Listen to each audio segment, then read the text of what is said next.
Apa sebabnya Ustadz? Kalau saya menengok salib menggigil hati saya, setan. Saya tausiah di seberang pulau Batam. 1,5 jam kami sampai. Tapi tak terasa 1,5 jam, karena film yang diputar tenggelamnya kapal Panderwi. Meleleh air mata penonton menengok Zainuddin meninggalkan Hayati. Apa sebabnya? Kata ibu itu mirip macam ini.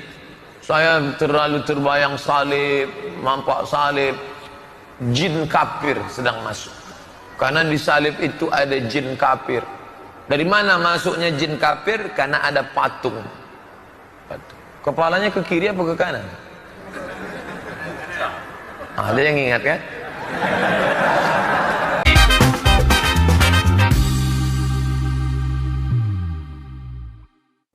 Saya ketawa nonton Somad marah-marah karena dilarang masuk ke Singapura. Catat ya, dilarang masuk bukan dideportasi. Deportasi itu kalau sudah di dalam Singapura terus diusir dari sana. Kalau dilarang masuk bahkan cuma disuruh nunggu di depan pagar doang terus disuruh pulang. Pemerintah Singapura memang waspada banget dengan banyak isu tentang agama. Mereka dulu sekitar tahun 1984 pernah memasukkan agama dalam kurikulum pelajaran di sekolah. Tapi yang ditemukan pemerintah Singapura malah mengerikan. Siswa di sekolah menjadi terkotak-kotak berdasarkan agamanya apa, sehingga mereka jadi nggak fokus belajar.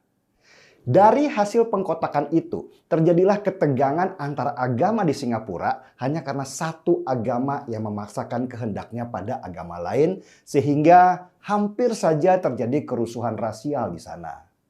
Sejak saat itu, pemerintah Singapura mencabut pelajaran agama dari sekolah-sekolah. Agama bahkan tidak boleh dibicarakan di tempat-tempat publik, kecuali di rumah dan tempat ibadah.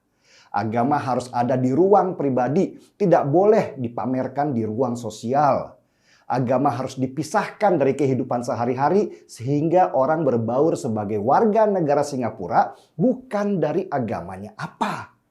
Itulah yang dilakukan pemerintah Singapura sampai sekarang. Keras? Sudah pasti. Tapi buktinya sampai sekarang Singapura aman. Bahkan ketika mereka memisahkan agama dalam kehidupan sosial, ekonomi mereka juga maju, pendidikan mereka maju, semuanya maju. Beda dengan Indonesia yang cuman agamanya doang yang maju.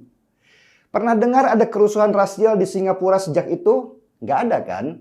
Meski agama penduduk di Singapura mayoritas Buddha, tapi di sana nggak ada keistimewaan untuk mereka yang beragama Buddha. Ukuran pemerintah Singapura adalah kemajuan dan kemakmuran, bukan akhirat. Beda dengan Myanmar yang juga mayoritas beragama Buddha, tapi negaranya sibuk sekali dengan masalah agama daripada kemajuan negara. Nah, dengan situasi yang tenang seperti itu, maka investor asing sudah pasti berbondong-bondong ke Singapura karena negaranya stabil secara politik. Kalian boleh apa saja di Singapura asal jangan pernah ikut campur di politik dan agama. Itu aja syaratnya. Itu masih belum keras.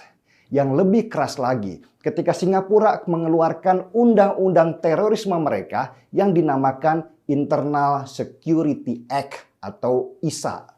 Dengan undang-undang itu, pemerintah Singapura bisa menangkap siapa saja yang berpotensi membuat kerusuhan rasial di negara itu tanpa harus lewat proses hukum biasa.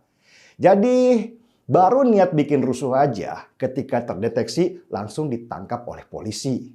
Singapura memang negara otoriter. Mereka tidak pernah membiarkan demokrasi secara politik ada di negara mereka. Demokrasi hanya ada di ekonomi. Itu aja. Politik adalah wilayah pemerintah, bukan warga negara. Jadi kalau Abdul Somad dilarang masuk ke Singapura, sebenarnya itu harus disyukuri oleh si Somad sendiri. Lah, kalau misalnya dia dibiarkan masuk dan kemudian ceramah menghina agama lain di dalam sana, terus akhirnya ditangkap oleh pemerintah Singapura berdasarkan undang-undang terorisme mereka, Nanti yang ribut malah dua negara, Indonesia dan Singapura. Dan Singapura itu terkenal nggak ada kompromi masalah itu. Bisa-bisa dihukum mati si Somad karena dianggap berpotensi membuat kerusuhan rasial di sana. Tahu alasan apa yang membuat Somad dilarang masuk ke Singapura?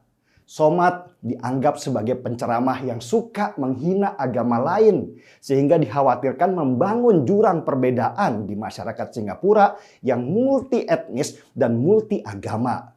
Somad juga dalam ceramahnya pernah merestui bom bunuh diri. Ngeri kan?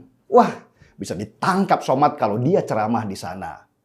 Jadi seharusnya Somad dan pendukungnya bukan nyalah-nyalahin pemerintahan Singapura. Seharusnya bersyukur karena sejak awal nggak boleh masuk ke sana. Daripada nanti ditangkap dan dihukum mati bikin repot negara. Dan seharusnya juga Somad mulai introspeksi kenapa dia dilarang di banyak negara dan dimusuhi.